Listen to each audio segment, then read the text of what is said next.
Dzień dobry, mam dla Was dzisiaj konkurs. Konkurs polega na tym, że musicie rozpoznać, co to jest za kserokopiarka. Ja zaraz pokażę ją Wam z bliska, kilka jej charakterystycznych rzeczy. A każdy, kto będzie znał odpowiedź, jaka to jest maszyna, będzie mógł napisać do mnie maila z odpowiedzią albo pod filmem. Można umieścić informację z odpowiedzią. Do wygrania są 3 takie sztabki. To są, powiedzmy sobie, zawieszki do kluczy, breloczyki, jak zwał, tak zwał. Co jest w nich nietypowego? Nietypowe jest to, że zostały one zrobione przeze mnie. Są to miedziane zawieszki, a miedź została odzyskana z zasilaczy kserokopiarek Ricoh i przetopiona na takie właśnie foremki. O, właśnie tak wyglądają te zawieszki.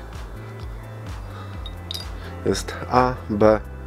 Jest A, B i C jak kopy. A one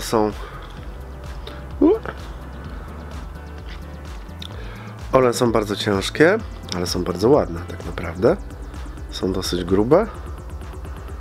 I tak jak mówię, powstały z miedzi odzyskanej z zasilaczy z kserokopiarek Ricoh.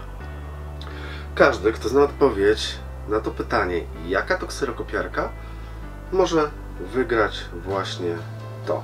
Mam 3 sztuki, wyślę je w dowolne miejsce na świecie, do dowolnego kraju. Jeżeli jesteś z Polski, z Indonezji, ze Stanów Zjednoczonych, z Kanady, z Wenezueli, nie martw się, ja to na pewno wyślę i na pewno ten drobiazg, upominek z mojego kanału do Ciebie dotrze. Mała podpowiedź, jest to maszyna jeszcze analogowa. Była kiedyś bardzo popularna w latach 90. XX wieku. Oczywiście informacja o tym wszystkim będzie na karcie społeczności pod filmem właśnie tym. Zacznijmy oglądanie maszyny.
I to wszystko z podpowiedzi. Na Wasze odpowiedzi czekam i jestem bardzo zadowolony, bo dużo osób zapowiedziało, że weźmie udział w tym konkursie.